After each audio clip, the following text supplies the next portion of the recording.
আমরা জানি ইতিমধ্যেই বিধানসভায় সই জালকাণ্ডে অভিষেক বন্দ্যোপাধ্যায়কে বারবার সিআইডি নোটিশ করে এবং ভবানী ভবনে ম্যারাথন হাজিরা হয়েছে এবং আগামীকাল রবিবার ফের ভবানী ভবনে হাজিরা রয়েছে। তার আগেই শালবনী থানার পুলিশ অভিষেক বন্দ্যোপাধ্যায়ের কালীঘাট রোডের বাড়িতে এবং কালীঘাট রোডের বাড়িতে ভোর রাতে হানা দেয় শালবনী থানার পুলিশ।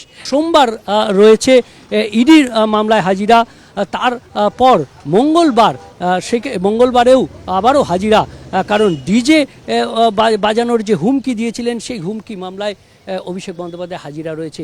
এই হাজিরার সঙ্গে আরও একটা সংযোজন শালবনী।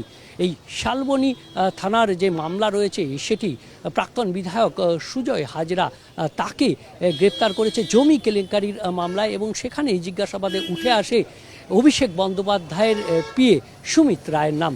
সেই সুমিত রায়ের খোঁজেই অভিষেক বন্দ্যোপাধ্যায়ের বাড়িতে ভোর রাতে চলে আসে শালবনী থানার পুলিশ। অভিষেক বন্দ্যোপাধ্যায়ের বিরুদ্ধে জাল ক্রমশ গুটিয়ে আনছে পুলিশ। ক্যামেরায় রাজীবের সঙ্গে বিশ্বজিৎ, নিউজ 18 বাংলা।